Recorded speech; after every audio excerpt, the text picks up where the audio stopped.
News Network, Scotland Yard creates a special unit to protect gays from hate crimes, and Matthew Shepard-inspired websites multiply on the internet.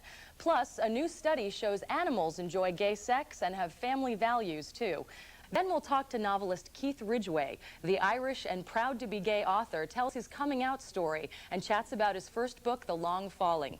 Finally, GNN hangs out backstage with Pansy Division for the conclusion of our report on gay music. All of this and more on this episode of the Gay News Network.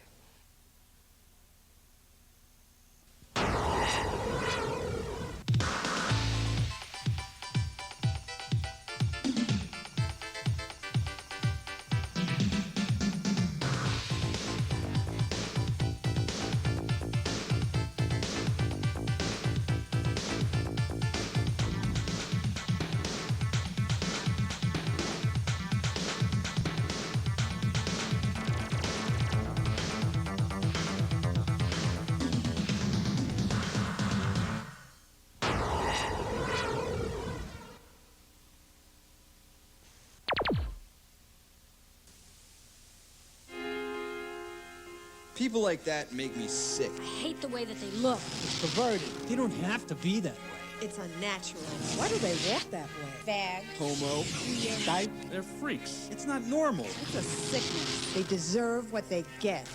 Every year, thousands are harassed, beaten, some even murdered, just because they're lesbian or gay. Let's think about what hate can do. A message brought to you by parents, families, and friends of lesbians and gays.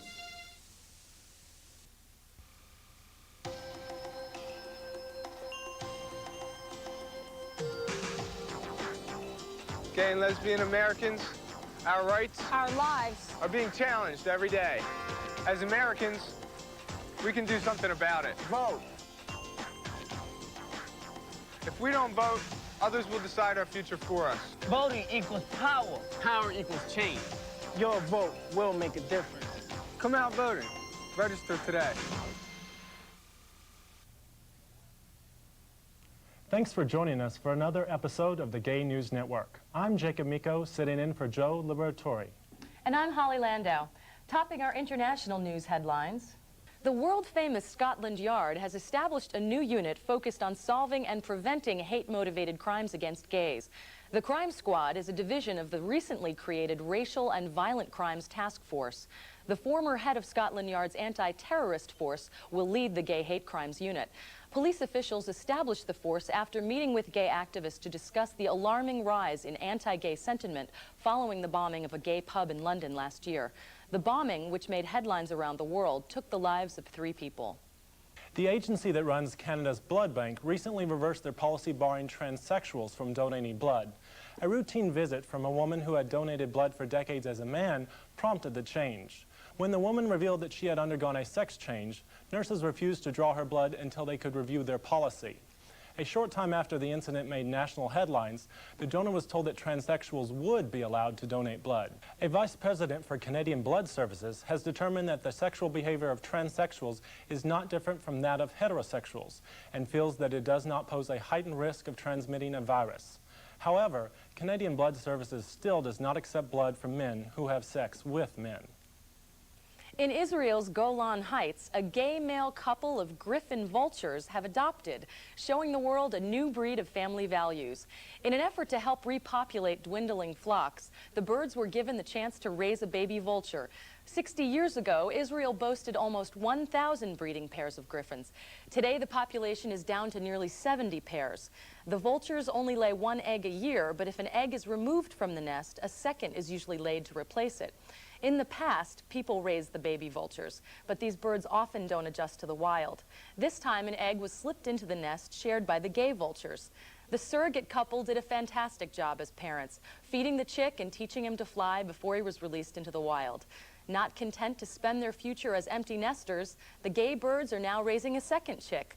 Since griffon vultures mate for life, it's likely that this pair will keep adopting for many years to come. Birds aren't the only animals known to have same-sex relationships. However, until recently, scientists rarely discussed that fact. A new book, Biological Exuberance, documents homosexuality in more than 450 species of mammals, ranging from elephants and dogs to monkeys and rhinos. Dolphins enjoy face-to-face same-sex love, while male giraffes engage in lots of same-sex necking. Anyone looking for proof of gay animals may take a self-guided tour of their own local zoo or take a trip to the Perth Zoo in Australia. The zoo offers the Wild Sex Evening Tour each year during the West Australia Gay Pride Festival. Highlights of the walking tour include animals expressing same-sex love with their own kind of pride. Now turning our attention to national news briefs.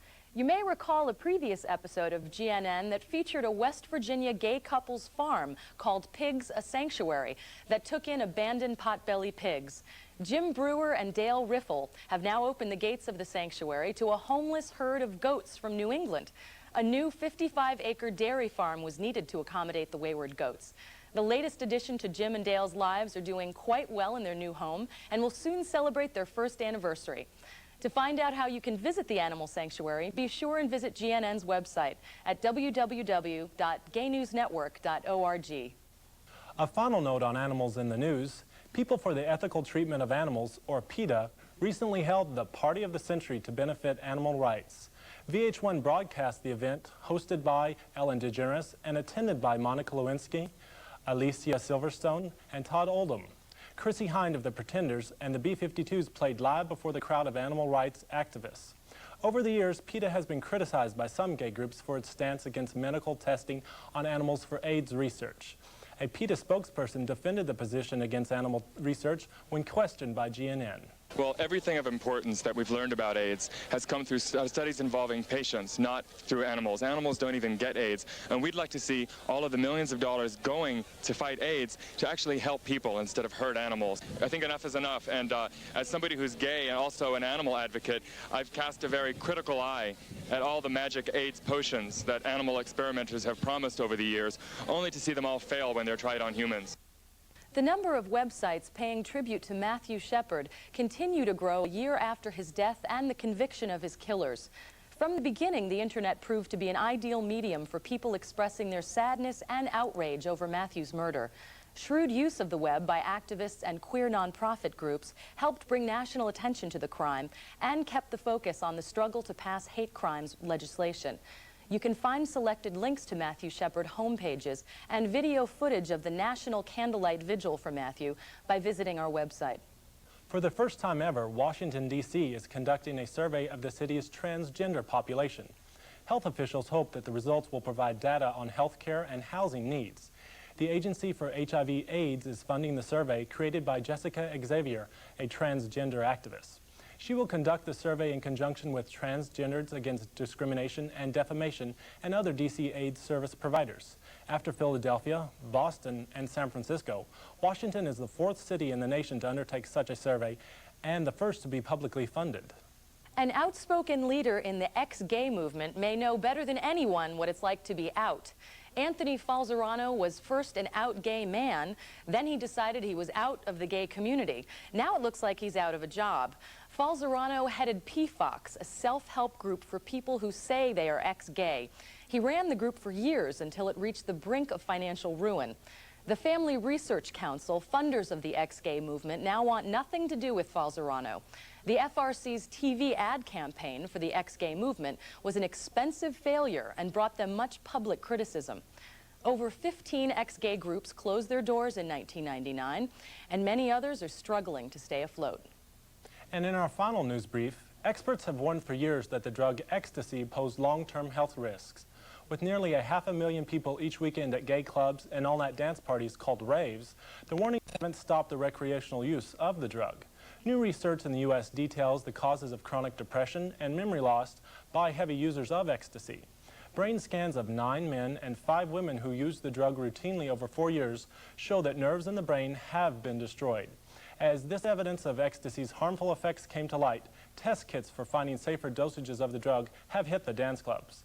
Authorities fear the test kits give people the false sense that there is such a thing as a safer drug abuse. GNN reminds you to respect yourself and your body.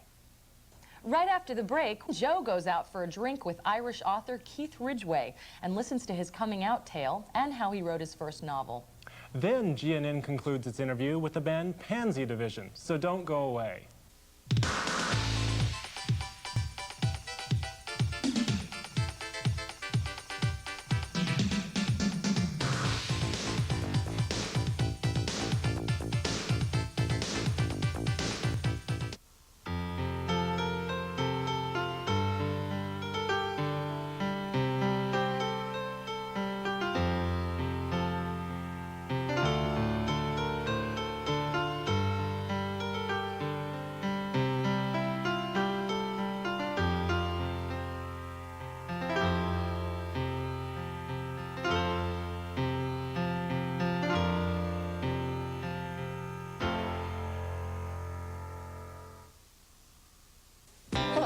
My name is Betty DeGeneres, and my kid is the greatest. You know her.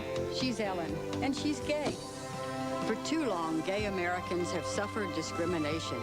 As long as our sons and daughters are excluded from the basic protection of law, we must share that burden as a family.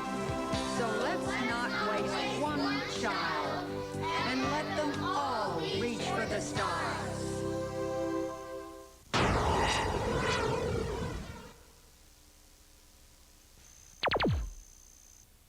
Welcome back to the show. Now for some drama of a literary sort. Gay Irish novelist Keith Ridgway shared his thoughts on coming out in Ireland and his first novel, The Long Falling, when Joe Liberatore met him at an Irish pub during the writer's American book tour. The Long Falling is the first novel by 32-year-old Irish writer Keith Ridgway and portrays the alienation and loss of a mother and her son. It also describes a city far different from the ones we're accustomed to in Irish fiction. The Dublin he describes as a place cosmopolitan enough to allow an open life for a gay man, but conservative enough to prohibit a teenage victim from having an abortion. Keith, thanks for joining us today. Tell us a little bit about your first novel and some of the themes that you explore in it. Well, I suppose my first concern was in telling a story, which is, as you say, about a mother and son and about their relationship. But I suppose if you write as honestly as you can and you put a novel in a specific time and specific place, it ends up saying something about that time and about that place.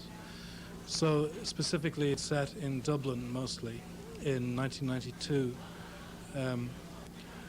which was a very strange moment in recent Irish history when this thing called the X case happened, which was when a 14-year-old girl was injuncted from leaving the country to obtain an abortion. And it seemed to me at the time that somebody would really had to write about that, because there was a kind of a sense of national trauma, if you like, at the time. So essentially it's a story about a woman called Grace Quinn, who's born in the north of England to Irish parents, but who marries a man from County Monaghan and goes to live with him there. And the marriage kind of disintegrates over the years into a kind of a nightmare for her. And this isn't helped by Martin, the other main character in the book. He comes out to his parents at the age of about 19 or 20 and moves away and goes to live in Dublin. Grace discovers a way of escaping her situation, which she does, and she comes to live with Martin in Dublin. And the novel examines the tensions that gives rise to and how those things are resolved or not resolved. I think it's also interesting that normally or usually death occurs at the end of a book. I think that your novel is interesting in the fact that it happens sort of earlier on the book and we get to see what happens to the characters in the wake. Yeah, I mean, that's right. I mean, death is often the climax of a story, but actually what's more interesting, and what was more interesting to me, was what would happen afterwards and the resonance of what happens and how it would affect people's lives and how the ripples would move outwards and what would happen to the characters. Keith, how is the Dublin of today different than the Dublin when you were growing up during the 70s and 80s? Dublin has kind of exploded over the last 10 years, or especially the last 5 years. There's a big economic boom going on at the moment. There's a lot of money around. There's a lot more bars, a lot more restaurants, a lot more people. There seems to be, anyway. Dublin is kind of a difficult place to negotiate now. If you go out at the weekends, you kind of have to plan your excursion very carefully, because everywhere is packed. Everyone has money. Everybody's talking on mobile phones, and which is kind of nice, but it's a very busy city now, and it can get uncomfortable at times. How old were you when you came out? I came out kind of late. I was in my early 20s, I was 21 or 22. Actually, weird things happened because I was one of those people who kind of came out backwards. I was very... That sounds extremely interesting, let me just say that. I was a very kind of closeted teenager, and funnily enough, when I was 20, I went to New York for about 4 or 5 months. And I was 20 years old, and I was gorgeous, and I discovered the Village, and I discovered the gay scene in Manhattan, and it was like a completely new world opened up to me. But then the odd thing is I went back to Dublin and climbed very much back into the closet and stayed there for a couple of years. So I think I was 22 or 23 before I came out formally, before there were any announcements. In the novel, there's a scene where in a flashback, Martin comes out to his parents, and it's amazing the number of people that have said to me, both here in the States and in the UK and all over Ireland, that it could have been their story. There seems to be this universal small town coming out procedure that people have to go through, and a lot of the time it's a nightmare, and it's something that people never forget, and it's extremely difficult, but they go through it and they survive, and things turn out okay. Okay, how do you find the American Guinness versus the true Irish Guinness? It stinks. It really does. What do You have to come to Dublin. It needs Liffey water. That's what it needs. Liffey, River Liffey. River Liffey. Yeah, I remember. Very often when travelers, gay travelers and gay American travelers in particular, are thinking of destinations and great getaways, we tend to think of, warm tropical islands. We tend to think of, Paris or Germany or Amsterdam. What would you say to convince some of our viewers that Ireland is a great place to go, and Dublin in particular? I have to do the tourist board kind of speech. I don't know, Dublin, I suppose it has all the attractions and all the limitations of a very small gay scene. It's small, therefore it's friendly, but it's small, therefore there are perhaps, less options than there would be in a city like London or Amsterdam. But it's a nice place to go. I mean, the Dublin scene is definitely friendly. If you arrive in Dublin and walk into a gay bar, you will meet people. You will make friends. People will kind of look after you and that kind of thing. But and Dublin itself is just a nice place to visit. It's a very relaxed kind of place, and it's a good place to spend a week. The book is The Long Falling. The author is Keith Ridgway. Keith, thanks for joining us today on GNN. You're welcome. It's been a pleasure. Thank you.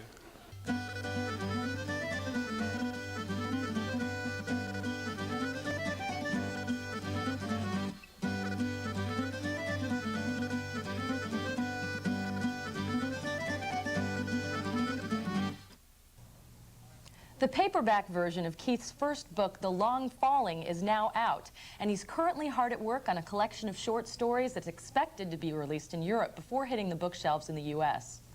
Stay tuned. The Gay News Network will be right back with the zany backstage antics of the band Pansy Division. All of this and more on this episode of the Gay News Network.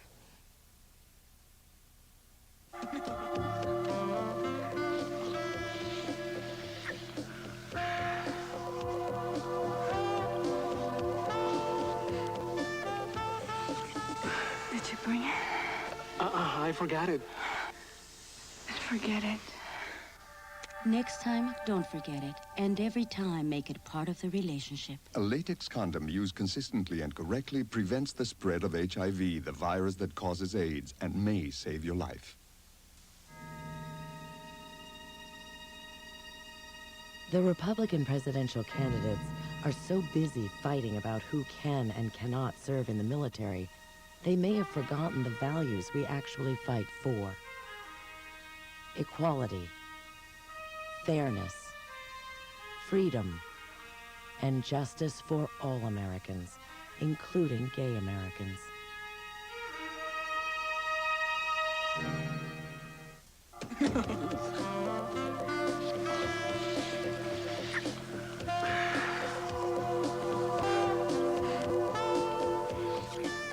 ¿Lo trajiste? No, se me olvidó. Entonces olvídalo. Para la próxima vez, recuérdalo y siempre hazlo parte de la relación. Un condón de látex usado siempre y correctamente te protege contra el VIH, el virus que causa el SIDA, y puede salvar tu vida. I'm Michael Boatman from Spin City, and I'm straight, but when I'm in D.C., I watch GNN.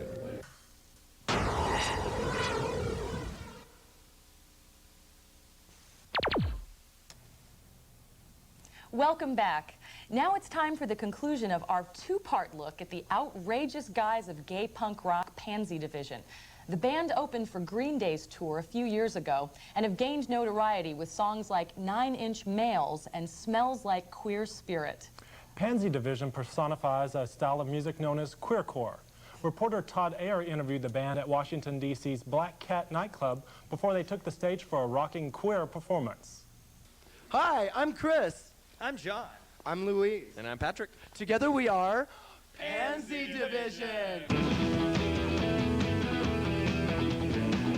Inside a darkened room, come face to face with gloom, for sorrow on the way, ruining another day. Basically this band is formed because we all moved to San Francisco. And we all came from different places where we were queer and liked rock and roll, and seemed like there was this big gulf between what gay culture was and what we liked. So instead of being alienated by that and being bitter, we thought, let's turn this into something positive, and maybe it'll help us meet the kind of alternative queers that we would like to meet, and at the same time have some fun making music. But we didn't think it would end up being so we'd be so well known. Have you ever had any problems? Because I know I've listened to a decent amount of your music, and I've seen some of your album covers as well, and certainly some people might consider them provocative. You ever had any problems because maybe your lyrics or your album covers provocative? Actually, yeah. We most of our album covers have been okay. I mean, we've had penises on a couple of our album covers, and we've gotten away with it. They're small. Yeah, well, but we had one single that for a song called Bill and Ted's Homosexual Adventure, and in Jupiter, Florida, this guy that ran this record store, he sent us a bunch of footage. He made it on 3 network stations live at his store. This woman had gone through the singles and found our single and like called up and said, this is a disgrace. My children are being able to see this. And we had, you know, a couple of guys on the cover doing, and she just thought it was horrifying. So of course they were forced to take all of their, you know, like more provocative sleeves and put them behind the counter. So we were one of them. But it was great publicity because all of our singles sold out the next day. So it was fine with us. The only trouble we've had with the album covers is in Japan, where you can't display genitalia and pubic hair. So there's 2 of our album covers that have a picture like that on the outside. Even though it's small, they either have to put a sticker over it or white it out. And then they're allowed into Japan. So would you say the youth of today and the gay scene, especially like where a lot of people are coming out young and queer, would you say that they're a little more accepting of you now than when you first started out? I'd say pretty clueless for the most part. Most queer youth that I've come in contact, and not to sound that I'm not supportive, because I extremely am, have just like all of a sudden, you know, you come out, you're queer, and what's the first thing you see? Now that we have more media and that we have more availability of queer role models and images, it's actually worse, because you have these role models to follow and they're fucking pathetic. So it's actually getting worse. Pretty much, for the most part. Well, look at that magazine XY. I mean, you've got a magazine that was supposed to cater to the youth culture, and then, you know, all it shows is like kids that are buff rather than older guys that are buff. It's like, well, what is that? What 38-year-old message men does that buy say? that magazine, not kids. The whole thing is this, though. Okay, so now you have. I was in it once, and now, you know, you've got more role models, you know, music, TV, blah, blah, all this stuff coming out. So now gay kids can come out and have people, role models, which is a good thing. You can feel accepted. But all these role models are kind of ridiculous, and it's just perpetuating the same ridiculous gay stereotypes, even though it's more readily available. For people that aren't quite sure what your message is, how would you define your message? Rock out with rock out. No, actually, it's Basically, it's just we're trying to show that all of our lives we've been told that being gay is something to be ashamed of, something that you're going to be a terribly badly adjusted human being if you continue this road to hell. And we're saying no. I think that the happiness is the best revenge. We're well-adjusted, happy people, and we want to share that message of, you know, if you're gay, deal with it. It's like being left-handed or right-handed. You can't do anything about it. Screw what the people are telling you and just go with what you feel. Yeah, I've felt alienated in many ways all my life. From the gay community. From the gay community, from the straight community, from anywhere, you know, just as a person. And, you know, it's just a way of saying, you know, this is not the way everybody has to be, you know, as a gay person, as straight people looking on as well, or as gay people trying to find some kind of identity. And also a message, a lot of it are just a lot of different queer issues in the songs, but if you had to lay it all down to one thing, it's just to be able to do your own thing and be happy. You know, I mean, basically, we don't come out with Versace clothes and we don't do the disco techno thing and we're not this, that, or the other. It's like, do what you want to do and be true to your craft. And people realize that. It's not to like toot my own horn or anything, but people realize that. It's like we're up there doing what we love doing, and you know, that's the basic thing. And we're playing the music we want to play and doing it on our own. Pansy Division has played over 700 shows in a dozen countries, so be on the lookout. They may be rolling through your town soon. That's about all the time we have for today's show. If you or your group has news that you'd like GNN to cover, or if you'd like to let us know you're watching, please write us at gaynewsnetwork@AOL.com. To get more information about us or watch GNN anytime online, point your browser to www.gaynewsnetwork.org. For the Gay News Network, I'm Jacob Mikow. And I'm Holly Landau. Thanks for watching.